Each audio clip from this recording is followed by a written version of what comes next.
warahmatullahi wabarakatuh.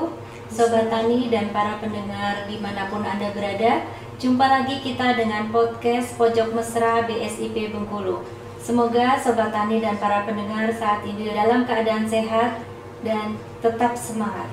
Pada kesempatan ini, saya Wahyuni Amelia akan berbincang-bincang dengan manajemen BSIP Bengkulu dengan topik kali ini, transformasi Badan Penelitian dan Pengembangan Pertanian menjadi Badan Standarisasi Instrumen Pertanian.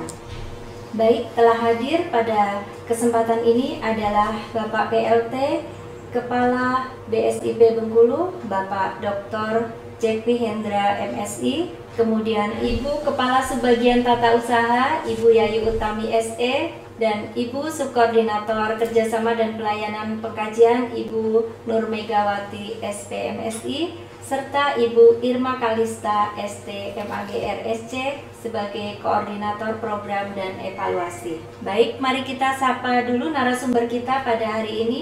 Assalamualaikum warahmatullahi wabarakatuh. Waalaikumsalam warahmatullahi wabarakatuh. Apa kabar Bapak dan Ibu? Alhamdulillah. Baik. Sobat Tani, bersyukur sekali kita pada kesempatan kali ini dapat berbincang-bincang langsung dengan Bapak narasumber kita, Bapak PLT Kepala BSIP Bengkulu, Bapak Dr. Jack P. Hendra. Setelah sekian lama waktu diagendakan, alhamdulillah Bapak pada sore hari ini bisa hadir di BSIP Bengkulu. Alhamdulillah. Bapak Dr. Jack P. Hendra adalah Kepala BSIP Lampung yang saat ini juga mengemban amanah sebagai Kepala BSIP Bengkulu. Nah, transformasi Badan Litbang Pertanian menjadi Badan Standarisasi Instrumen Pertanian pada akhirnya akan membawa UPT pendukungnya bertransformasi juga dengan tugas dan fungsi yang baru. Salah satunya adalah Balai Besar Pengkajian dan Pengembangan Teknologi Pertanian atau BBP2TP, sekarang menjadi Balai Besar Penerapan Standar Instrumen Pertanian atau dikenal dengan BSIP Penerapan. Dan untuk BPTP sendiri menjadi BSIP Bengkulu. Mulai kapan ini Pak Jack P? Susunan organisasi dan tata kerja atau SOTK dari UPT di bawah BSIP ini terbentuk. Nah, inilah yang sebenarnya yang ditunggu-tunggu oleh masyarakat X daripada Badan Litbang Pertanian. Bagaimana Perpres 117 2022 yang sudah ditandatangani 21 September oleh Presiden untuk bisa diimplementasikan menjadi wujud yang nyata dengan peraturan Menteri Pertanian.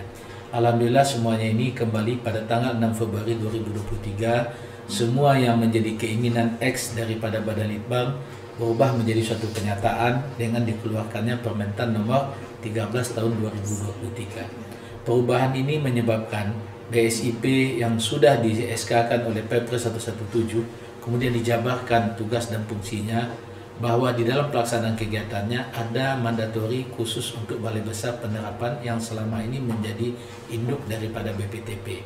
Ini mungkin yang menjadi perbedaan yang mendasar di antara pelaksanaan kegiatan-kegiatan riset melalui Badan Litbang dengan konsep BSIP. Di dalam penjabaran SK Permentan nomor 13 ini dijelaskan bahwa Balai Besar Pengkajian itu adalah sebagai koordinator terhadap semua BSIP provinsi yang ada di seluruh Indonesia. Ini yang pertama. Kemudian yang kedua, Kepala Badan juga menginstruksikan kepada seluruh jajaran bahwa singkatan untuk semua unit kegiatan BSIP di seluruh provinsi di 33 provinsi di Indonesia disebut dengan BSIP provinsi. Artinya BSIP Bengkulu nanti akan mempunyai nama BSIP Bengkulu. Di dalam legal formalnya dia akan berbunyi BPSIP. Tetapi dalam pelaksanaan praktek sehari-hari kita lebih memperkenalkan dengan nama BSIP Bengkulu untuk kedepannya. Jadi setiap provinsi nanti akan keluar dengan nama BSIP Provinsi, dan untuk komoditas nanti akan keluar dengan nama Balai Komoditas untuk BSIP-nya. Mungkin demikian. Nah, semakin menarik Sobat Tani. Nah, apa tugas baru BSIP Bengkulu ini Pak setelah bertransformasi? Ya, fungsi dan tugasnya adalah mengacu kepada tusi dan fungsi daripada BSIP yang dijabarkan dalam aplikasi spesifik lokasi. Salah satu tugas pokok yang utama adalah penyusunan perencanaan daripada program. Ini penting sekali bagaimana kita bisa memetakan penyusunan perencanaan program yang betul-betul memenuhi kebutuhan daripada suatu daerah. Yang kedua, kita melakukan koordinasi, perumusan, penerapan sampai dengan harmonisasi terhadap penerapan daripada standar instrumen pertanian. Poin yang ketiga, kita melakukan penerapan yang sifatnya adalah spesifik lokasi. Nah, inilah mungkin yang menjadi suatu bagian yang sangat fenomenal dengan BSIP provinsi ini. Bagaimana kita menggali semua potensi-potensi yang dipunyai oleh Bengkulu untuk kita angkatkan ke bagian permukaan untuk kemudian kita jadikan sebagai salah satu standar yang kita harapkan. Yang keempat, pelaksanaan penyusunan diarahkan untuk menyusun suatu model-model tertentu sehingga model tersebut bisa diaplikasikan, diterapkan, tidak lagi melakukan kajian tapi menerapkan model yang betul-betul sudah terstandarkan. Nah, inilah merupakan kerja berat daripada kawan-kawan semuanya menjadikan model untuk bisa kita kelola menjadi salah satu andalan yang ada. Kemudian poin yang selanjutnya adalah pengelolaan produk. Pengelolaan produk inilah yang merupakan bagian yang menjadi tugas berat, bagaimana hasil-hasil yang sudah kita buatkan tersebut secara spesifik lokasi, kemudian produknya itu bisa kita kawal menjadi sesuatu yang betul-betul bisa dimanfaatkan di tengah masyarakat. Kemudian dalam pelaksanaannya kita juga melakukan pengumpulan dan pengolahan data terhadap penerapan. Data dan semua olahan-olahan ini akan kita berikan kepada institusi-institusi terkait sesuai dengan standar yang betul-betul termanfaatkan. Dan tugas yang terakhir yang bagi kita adalah pelaksanaan urusan tata usaha. Ini adalah menjadi bagian yang penting untuk melakukan penata manajemen yang lebih terarah, terukur, sehingga pelaksanaan kegiatan ini bisa sebagai tertib administrasi, tertib manajemen, dan tertib di dalam operasional. Mungkin demikian yang bisa kita jelaskan berkaitan dengan tusi daripada BSIP Bengkulu ke depan. Ya, wah cukup banyak ya Sobat Tani tugas dan fungsi baru dari BSIP Bengkulu ini. Baik, kita beralih kepada Ibu Kepala Subbagian Tata Usaha, Ibu Yaya Utami SE. Kira-kira Ibu, kita ingin tahu susunan organisasi dari BSIP Bengkulu ini seperti apa ya Bu? Baik Ibu Wahyuni, terima kasih. Kalau berbicara susunan organisasi dari BPSIP Bengkulu sendiri, BSIP Bengkulu, bahwa kita di sini kita mempunyai pejabat struktural itu 2 orang, itu terdiri dari kepala balai itu selaku eselon 3 kita, dan kepala subbagian tata usaha itu selaku eselon 4. Tentunya kedua struktural ini dibantu oleh subkoordinator kerjasama pelayanan dan koordinator program, dan juga di dalamnya itu kita ada fungsional tertentu Bu ini, seperti fungsional yang ada di kita, yaitu fungsional penyuluh, PMHP, PBT, pustakawan, dan juga kita juga ada fungsional umum ini, tenaga-tenaga administrasi yang ada di BSIP Bengkulu. Selain itu juga kita juga dibantu oleh tenaga PPNPN, ini tenaga pegawai pemerintah dan pegawai negeri, itu kita sebanyak 20 orang. Nah, ini nanti ke depannya BSIP Bengkulu ini nanti akan ada jabatan-jabatan fungsional nanti yang akan mendukung tusi dari BSIP Bengkulu sendiri, nanti yang sudah akan diterencanakan seperti analis standarisasi, perencana, POPT dan lainnya Bu. Terima kasih Bu Wahyuni. Baik, terima kasih kepada Ibu Kepala Subbagian Tata Usaha. Selanjutnya kita akan beralih kepada Ibu Koordinator Kerjasama dan Pelayanan Pengajian, Ibu Nur Megawati. Nah Ibu, kita ingin mengetahui ini apa yang dimaksud dengan instrumen pertanian Bu? Baik Bu Wahyuni, Sobat Tani dimanapun berada. Jadi instrumen pertanian itu Bu dimulai dari ruang lingkup, dari hulu ke hilir. Nah, bisa meliputi itu dari benih atau bibit, terus ada tanah atau lahan, air, pestisida, pupuk, produk gitu Bu. Nah itu juga bisa ditambahkan standarnya itu bisa proses, terus ada lagi produk juga proses, jasa, mutu, sistem gitu Bu. Nah jadi diharapkan dengan adanya Badan Standarisasi Instrumen Pertanian ini, kegiatan kita itu pertanian maju mandiri modern itu tetap menggelora. Nah salah satunya dengan agro standar. Ya baik. Program agro standar itu apa saja ya Bu ya? Kita mungkin para pendengar podcast ingin mengetahui lebih jelas. Jadi agro standar itu meliputi 5 hal Bu. Jadi kita sebagai organisasi yang baru ya. Jadi yang pertama itu transformasi atau orientasi kelembagaan. Bisa dari pegawai, budaya kerja, digitasi. Selanjutnya kita ada kerjasama. Jadi kerjasama bisa kerjasama internal maupun eksternal. Nah kalau internal kita bisa kerjasama melalui Direktorat Jenderal Pertanian. Sedangkan untuk eksternal itu bisa melalui kerjasama perguruan tinggi, terus ada swasta, terus ada bisa Poktan maupun kerjasama internasional. Terus yang keempat kita bisa pengelolaan benih. Jadi kita ada UPBS untuk penyediaan benih, serta yang kelima kita ada terbentuknya kayak sistem lembaga sertifikasi produk. Jadi itu ada 5. Iya, baik. Terima kasih Bu Mega. Selanjutnya kita beralih kepada Ibu Koordinator Program dan Evaluasi, Ibu Irma Kalista. Mungkin dari para pendengar podcast ingin mengetahui kira-kira program-program dan kegiatan-kegiatan apa saja akan dilakukan di tahun 2023 ini. Silakan Ibu. Oke, terima kasih loh sebelumnya Bu Wahyuni. Nah, permisi ya sebelumnya Bapak Ibu semuanya. Kita akan menjelaskan ya di sini. Mungkin para sobat tani itu pasti masih baru nih Pak ya, apa sih sebenarnya BSIP Bengkulu itu? Yang mereka tahu mungkin selama ini kita penuh dengan inovasi, teknologi, informasinya. Nah kalau yang untuk tahun 2023 ini setelah transformasi dari Badan Litbang Pertanian ataupun BPTP ke BSIP Bengkulu, tentunya sesuai dengan tusi yang telah disampaikan oleh Bapak Kepala Balai sebelumnya, kita itu masih tetap 2 nih Bu kegiatan. Satu kegiatan dukungan manajemen. Tentunya dukungan manajemen itu tetap mengcover kebutuhan pegawai BSIP Bengkulu dan juga tetap mendukung kinerja dari manajemen itu sendiri seperti Bapak Kepala Balai, Ibu Kasubag Tata Usaha, Ibu Subkoordinator KSPP dan kita di bagian program. Nah, tapi tentu kita tetap punya nih Bu kegiatan teknis seperti tadi yang disampaikan Bapak Kepala Balai. Tusi kita itu apa gitu ya kan? Nah, tusi BSIP Bengkulu itu sendiri yang untuk kegiatan di tahun 2023 ini kita ini berusaha melakukan penerapan standar instrumen pertanian tapi khususnya spesifik lokasi ya Pak ya. Nah Bengkulu ini kan punya Bu banyak hal-hal yang perlu kita standarisasi seperti yang disampaikan Ibu Subkoordinator KSPP. Kita punya kita bisa menstandarisasi produk ya Bapak, bisa menstandarisasi jasa, sistem dan juga proses ya. Nah, mungkin itu Bu Yuni yang bisa kami sampaikan. Baik, terima kasih Bu Irma. Mungkin Bu Irma bisa lebih rinci sedikit tentang kegiatan-kegiatan tersebut. Nah, iya benar.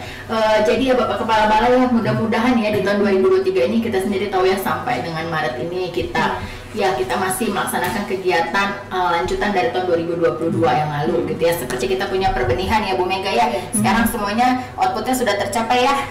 Syukurnya ya alhamdulillah ya Bu Mega ya sudah tercapai. Baik ada di perbenihan padi Bu, kita punya kegiatan perbenihan benih sumber padi. Kita nanam nih di Kabupaten Seluma ya Bu Mega ya. Ya Bapak ya. Kita sudah lihat kita punya benih varietas Invari Air Nutrizing itu yang kaya akan kandungan nutrisi ya Bapak ya yang dapat mengatasi penyakit stunting ya, pencegahan stunting gitu. Kemudian kita juga menanam padi genjah ya Bu Mega, varietas apa kemarin Bu? Cakrabuana. Oh iya Cakrabuana benar. Nah kemudian kita juga punya bawang merah ya Bapak ya di Kabupaten Kempahyang yaitu dengan varietas batu hijau. Nah itu kita masih melanjutkan tuh Bu Yuni sampai dengan Maret ini. Namun kegiatan kedepannya nih yang sebentar lagi ya Bapak ya semoga akan segera kita lakukan yang mendukung beberapa tusi dari BSIP Bengkulu itu. Yang pertama ya ini kita inventarisasi dan identifikasi kebutuhan standar instrumen pertanian. Nah rencananya nih Bapak kita akan melaksanakan beberapa identifikasi di bidang hortikultura seperti Bengkulu kan punya produk unggul tuh Pak ya Bu ya, jeruk RGL, kemudian padi begitu melimpahnya ya lahan pertanian di sini. Jadi kita berusaha nih menstandardisasi ataupun mengidentifikasi kebutuhan standar dari budidaya padi sawah. Kemudian kalau untuk tanaman perkebunannya, siapa yang tidak tahu Bengkulu ya Pak ya, kopi robustanya gitu ya kan. Nah jadi di kopi robusta ini juga kita berusaha nih melakukan identifikasi untuk kebutuhan standar dari kopi robusta. Dan satu lagi Bu di bidang peternakan kambing burkanya gitu. Nah di Bengkulu ini kambing burka sudah dikembangkan petani di wilayah mana itu Bu Mega? Oh iya Napal Putih benar di Kabupaten Bengkulu Utara. Oh di Seluma juga ada ya. Nah itu Bu salah satunya. Nah kemudian salah satu tusi kita yang berikutnya itu pendampingan penerapan agar stakeholder kita nih yang kita sekarang ini banyak UMKM ya Pak ya. Nah UMKM kita nih agar dapat menerapkan standar instrumen pertanian pada produknya sehingga apa Bu nanti dapat meningkatkan daya saing, kemudian nilai tambah ya Pak ya terhadap produk itu sendiri. Nah itu rencananya yang akan kita dampingi beberapa UMKM yang ada di Provinsi Bengkulu. Dan tidak lupa ya Bapak ya, kita harus pengembangan dari produk yang terstandarisasi, ya ini salah satunya laboratorium terstandar kita ya Pak. Kita akan upayakan Ibu Wahyuni, kita kan udah punya 3 laboratorium ya Bu Mega ya, laboratorium pengujian, laboratorium pasca panen dan proteksi. Nah rencananya lagi ya Bu? Ya benar ya Pak ya, rencananya kita akan berusaha untuk pembuatan perbenihan kita adakan, dan juga kita beralih ke LS Pro ya Pak ya kalau bisa gitu ya. Ya Pak ya, benar gitu. Nah itu Bu Yuni menarik sekali sih menurut kami ya, dari bagian program kegiatan-kegiatan yang diusung oleh BSIP Bengkulu ini di tahun ini. Walaupun ini kita ini masih starter awal ya Pak ya, masih ibaratnya kalau bayi baru lahir tuh kita baru merangkak ya. Tapi saya rasa ini menarik gitu kan, kita memang tidak lagi melakukan hal-hal yang berbau inovasi, teknologi ataupun research, tapi hasil-hasil riset itu bisa kita lanjutkan ini ya Pak ya melalui kegiatan yang diusung yang baru ini. Itu sih Bu Yuni. Baik, terima kasih Bu Irma. Wah, cukup banyak ya Sobat Tani program dan kegiatan yang sudah maupun akan dilakukan oleh BSIP Bengkulu. Baik, selanjutnya kita ke Ibu Subkoordinator Kerjasama dan Pelayanan Pengkajian, Ibu Nur Megawati. Mungkin bisa Ibu jelaskan kerjasama apa saja yang akan dan telah kita lakukan selama tahun 2023 ini Ibu. Silakan Ibu. Baik Sobat Tani, untuk kerjasama kita udah banyak sekali ya. Ada itu kerjasama di perguruan tinggi. Jadi universitas yang ada di Provinsi Bengkulu, Sobat Tani itu udah melakukan beberapa kerjasama dengan kita, terutama itu mengenai magang. Jadi magang, jadi mereka magang ke sini ada beberapa bulan, bisa 3 bulan gitu namanya ya. Terus itu perguruan tinggi, ada juga sekolah menengah. Jadi bisa dari Bengkulu Selatan ada melakukan kerjasama dengan kita. Terakhir ini ada 3 bahkan, Bengkulu Tengah, Bengkulu Utara, dan SMK Agri Bisnis Dangdatu. Nah itu kerjasama bisa perguruan tinggi. Kita juga ada Bapeda Bu, Bengkulu Selatan ya Bu Emma tahun kemarin ya. Bengkulu Selatan itu melalui program food estate ya Bu Emma. Nah, terus ada lagi Dinas Ketahanan Pangan. Jadi kita ada kerjasama dengan kebun PKK. Jadi kan banyak yang kita lakukan kemarin. Untuk tahun ini kita juga udah beberapa, selain itu ada perpanjangan. Kita juga menjajakin itu BI ya Bu Emma. Bank Indonesia.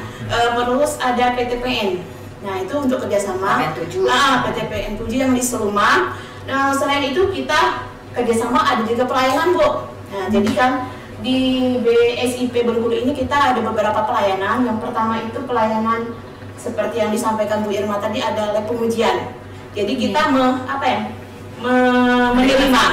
sampel itu tanaman, pupuk. Nah sekarang ini statusnya itu udah lab kita tuh udah terakreditasi. Nah, itu kata Bapak Kepala Badan nomor 2 ya Pak di Sumatera ya. Wah, hebat sekali ya. Itu dari kemudian ya. Kita juga punya UPBS. Jadi kalau misalnya Bapak Ibu Sobat Tani mau beli benih, bisa ke kita. Itu bisa melalui Bu Selpa. Jadi untuk tahun ini kita banyak ya, Bu Irma ada 33 ya ton. Nah, itu bisa komersil maupun bantuan. Nah, kita ada 9 varietas, ada Cakabuana itu 3 bulan, jadi sangat diminati. Untuk tahun kemarin udah habis. Nah, jadi ada Cakabuana, Cisaat, Impari 48, terus Luterzing, terus ada Impari 32, ini diminati sekali Bu ini Sobat Tani. 39, nah 39 ini untuk tanda hujan, jadi pas gitu kan. Nah selain itu kita ada juga layanan Tagrino. Nah, jadi layanan kunjungan itu ini hampir tiap bulan ada yang kesini. Bahkan 2 minggu sekali ya. Kita keluaran juga kan. Jadi dari TK sampai SD gitu. Nah, ada juga kita pelayanan, mungkin Bu ini tahu ya, Unggas ya. Bu Wayan ini gitu ya. Ada layanan di OC maupun di OC. Mungkin itu Bu pelayanan dan kerjasama dari kita Bu. Waduh, cukup lengkap sekali ya pelayanan dan kerjasama kita. Terima kasih kepada Ibu Megawati. Selanjutnya saya kira sudah cukup jelas ya Sobat Tani dimanapun Anda berada, informasi yang tadi disampaikan oleh manajemen BSIP Bengkulu. Nah untuk penutup podcast ini mungkin dari Bapak PLT Kepala BSIP Bengkulu, Bapak Dr. Jekvi Hendra. Kami persilakan Bapak untuk menyampaikan pesan-pesan dan yang akan disampaikan kepada Sobat Tani dan para pendengar podcast ini, Bapak. Walaupun kita masih baru, tapi kita punya tantangan. Tantangan ini yang kita harus berjuang secara kolaborasi.